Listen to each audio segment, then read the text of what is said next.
Assalamualaikum teman-teman semua. Perkenalkan, kami dari kelompok 2 mata kuliah toksikologi akan menjelaskan mengenai tentang cabang-cabang toksikologi. Sebelumnya, izinkan saya untuk memperkenalkan anggota kelompok kami.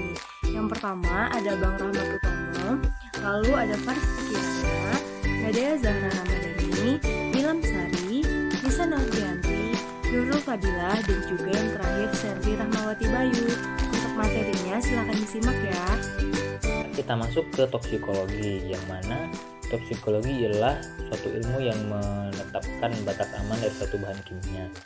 Nah, selain itu toksikologi juga bisa mempelajari tentang kerusakan atau cedera pada suatu organisme yang diakibatkan oleh suatu substansi atau energi. Nah, di toksikologi kita juga biasa mempelajari racun, tidak saja efek dari racun tersebut, tapi juga bagaimana mekanisme kerja dari efek tersebut yang berdampak pada suatu organisme, dan mempelajari kerja kimia yang merugikan terhadap suatu organisme tersebut. Seperti yang telah diketahui, salah satunya disebabkan karena adanya akumulasi senyawa tertentu yang toksik di dalam tubuh. Kemudian ada juga istilah-istilah dalam toksikologi ini, yaitu pertama adalah toksikan. Toksikan ini merupakan substansi yang diproduksi oleh aktivitas manusia. Kemudian ada toksin ini substansi toksik yang diproduksi secara alami. Kemudian ada toksisitas, itu kemampuan zat kimia atau suatu xenobiotik dalam menimbulkan kerusakan pada organisme baik yang digunakan atau saat berada di lingkungan. Cabang-cabang toksikologi. Pertama ada toksikologi obat.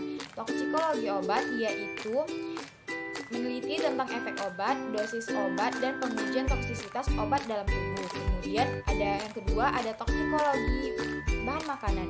Toksikologi bahan pangan merupakan ilmu yang mempelajari pengaruh buruk makanan bagi manusia. Yang ketiga ada toksikologi pestisida. Toksikologi pestisida mengupayakan pestisida yang digunakan bermanfaat pada manusia dan tidak merugikan.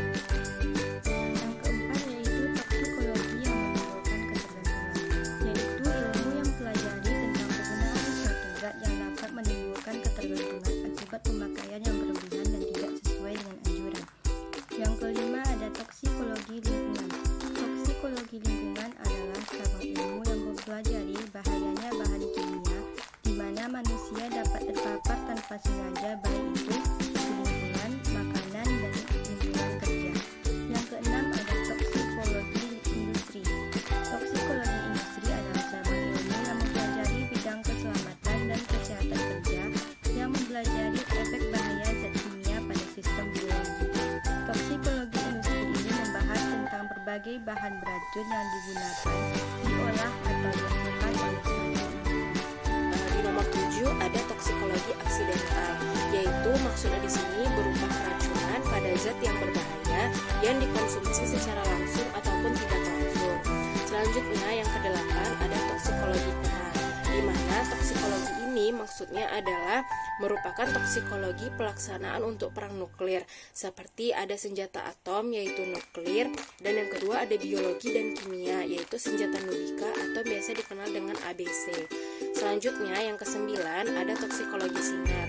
Maksudnya itu adalah ilmu toksikologi yang mempelajari tentang bahaya penyinaran seperti radiasi nuklir dan radioaktif. Selanjutnya yaitu toksikologi forensik. Toksikologi forensik digunakan untuk analisis kimia yang berkaitan dengan bahan kimia yang dicurigai sebagai penyebab terjadinya kesakitan atau kematian dari korban. Untuk toksikologi forensik, secara umum ilmu forensik dapat diaplikasikan untuk ilmu pengetahuan tertentu untuk pencegahan hukum dan peradilan. Kemudian selanjutnya toksikologi deduktif. Nah, toksikologi deduktif ini ilmu yang terfokus pada tes eksperimen zat beracun terhadap hewan berupa mengidentifikasi dan mengetahui kadar suatu racun sehingga digunakan untuk standar keamanan manusia dan lingkungan sekitarnya, serta mengevaluasi risiko yang timbul oleh bahan kimia. Kemudian yang ke-12 yaitu toksikologi regulatori, di mana cabang ilmu toksikologi ini menggunakan pengetahuan ilmiah untuk mengembangkan peraturan dan strategi lain untuk mengurangi dan mengendalikan paparan bahan kimia berbahaya. Baiklah, yang selanjutnya yaitu yang ke-13, toksikologi klinik. Toksikologi klinik berhubungan dengan penyakit jangka panjang ataupun jangka pendek yang terkait dengan paparan terhadap bahan kimia beracun. Yang ke-14 yaitu toksikologi analitik. Toksikologi analitik merupakan ilmu yang mempelajari berbagai metode dan teknik analisis racun atau senyawa berbahaya dalam sampel biologis yang berhubungan dengan keracunan. Atau dengan kata lain, analisa bahan beracun dan benda yang terkena racun. Yang ke-15 yaitu toksikologi mekanistik. Toksikologi mekanistik merupakan ilmu yang mempelajari efek dari racun terhadap mekanisme sel, biokimia, dan molekular suatu makhluk hidup. Dengan kata lain, mempelajari mekanisme bahan yang dapat menyebabkan keracunan. Dan yang terakhir yaitu toksikologi ekonomi. Toksikologi ekonomi merupakan ilmu yang berupa menganalisa penggunaan suatu agen toksik secara berlebihan, sehingga akan menyebabkan keracunan dan mengakibatkan kerugian dalam segi ekonomi. Sekian penjelasan dari kelompok kami. Lebih dan kurang kami mohon maaf. Wabillahi taufiq wal hidayah. Wassalamualaikum warahmatullahi wabarakatuh.